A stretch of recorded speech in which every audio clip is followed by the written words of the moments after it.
नमस्कार, बहुत स्वागत है आपका। DSG न्यूज देख रहे हैं आप और आपके साथ मैं हूं देवाशीष कुमार। गणतंत्र दिवस यानी 26 जनवरी के दिन लाल किले पर जो कुछ भी हुआ ट्रैक्टर मार्च के दौरान, उसमें तमाम राजनीतिक पार्टियां अपना अपना तर्क दे रही है। कोई कह रहा है कि ऐसा नहीं होना चाहिए था, लेकिन कोई राजनीतिक पार्टी ऐसी भी है जो कह रही है कि ऐसा पहले भी बार हुआ है। जी हाँ, हम आपको बता दें कि आरजेडी के प्रवक्ता बिहार से हैं अनवर हुसैन। हमारे संवाददाता ने जब उनसे इस पूरे मसले पर बातचीत की तो उन्होंने कहा है कि ऐसा पहले भी हुआ है और उन्होंने कहा कि ये खुद प्रधानमंत्री ही केसरिया रंग के पूरे कपड़े पहनते हैं, केसरिया रंग के साफा को बांधते हैं। उन्होंने सीधे तौर पर इस मसले पर प्रधानमंत्री नरेंद्र मोदी पर हमला किया है। हमारे संवाददाता शिवम झा से खास बातचीत करते हुए क्या कुछ कहा है आरजेडी के प्रवक्ता ने, आपको हम सुनाते हैं, सुनिए जरा। लाल किले पर जो है किसान चढ़ जाते हैं और जब कैप्टन हिल पे चढ़ता है उस डोनाल्ड ट्रंप का समर्थक, तो ये कहा जाता है कि डोनाल्ड ट्रंप दोषी है।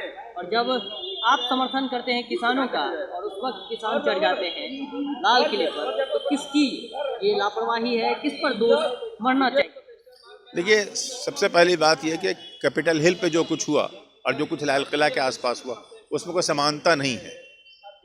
ट्रंप साहब इलेक्शन हार गए थे और ट्रंप साहब इलेक्शन के रिजल्ट को एक्सेप्ट नहीं कर रहे थे और उन्होंने अपनी मॉब को खुद इंसाइट किया था कैपिटल हिल पर चढ़ाई करने के लिए। इसलिए हम वहाँ उसकी कंडेमनेशन करते हैं। लेकिन यहाँ किसी ने किसानों को ये कहा नहीं था, किसानों को उकसाया नहीं था, किसी को कहा नहीं था।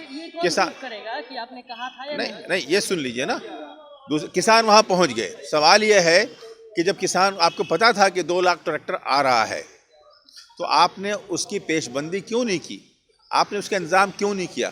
ऐसा कैसे हो गया? कुछ किसानों का एक ग्रुप 8 जगहों से किसान निकले थे, एक हिस्सा पलट के उधर कैसे पहुंच गया? यहाँ कहीं ना कहीं एडमिनिस्ट्रेशन का लैप्स है और जो लैप्स है वो डेलिब्रेट है और वेल प्लान्ड है। 26 जनवरी को किसानों को इस बात की याद देना कि वो 2 लाख ट्रैक्टर लेके दिल्ली के अंदर दाखिल हो जाएं, और 2 लाख ट्रैक्टर का मतलब होता है कम से कम 10 लाख आदमी। तो कहीं ना कहीं अराजकता तो फैलेगी। वो देहाती लोग हैं, किसान हैं, मजदूर हैं, पढ़े लिखे सब लोग नहीं हैं, सब डिसिप्लिन नहीं होते हैं, लीडरशिप डिसिप्लिन करने की कोशिश करते हैं। तो आपने जानबूझकर वो रास्ता खोला और उसकी वजह यह है कि प्रधानमंत्री और अर्नब गोस्वामी इस वक्त अर्नब गेट में बुरी तरह से फंसे हुए थे। सारा मीडिया उसी पर डिबेट चला रहा था, उसको उनको अटेंशन को डाइवर्ट करना था, फिर किसान रैली को बदनाम करना था। 2 ऑब्जेक्ट्स थे उनके, 2 ऑब्जेक्ट्स थे, किसान रैली को डिस्क्रेडिट करो और क्या नाम है, अर्नब गेट से इशू को हटा दो, इशू डाइवर्ट करो। सवाल ये होता है कि आप 2 लाख ट्रैक्टर्स दिल्ली में 26 जनवरी को अलाउ कर सकते हैं, हर रिपब्लिक डे के दिन आप 10 लाख की भीड़ वहाँ अलाउ कर सकते हैं, लेकिन 3 छोटा सा कानून आप रिपील नहीं कर सकते हैं। तो कहीं ना कहीं ये वेल प्लान था, ये कॉन्स्पायरेसी थी फार्मर्स के मूवमेंट को बदनाम करने के लिए।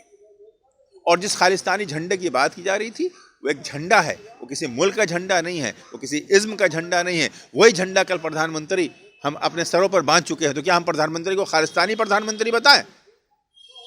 अगर वो झंडा अगर लाल किला की दीवार पर लग गया तो लोग कह रहे हैं खालिस्तानी झंडा लग गया लाल किला की दीवार पर और उसको एक नेशनलिज्म का इशू बन गया है, वो पेट्रियटिज्म का इशू बन गया है। तो मैं पूछता हूं कि हमारे प्रधानमंत्री मोदी जी ने वही झंडा जो अपने सर पे बांध रखा है, तो क्या प्रधानमंत्री मोदी जी इस वक्त जो है खालिस्तान के प्रधानमंत्री कहलाएंगे इस बात पर, या नॉन इशू को इशू बनाया जाता है इस देश में? तो तमाम खबरों और वीडियो के लिए आप देखते रहिए DSG न्यूज, और अगर अभी तक हमारे YouTube चैनल को आपने सब्सक्राइब नहीं किया है तो जरूर कर लीजिए। नमस्कार।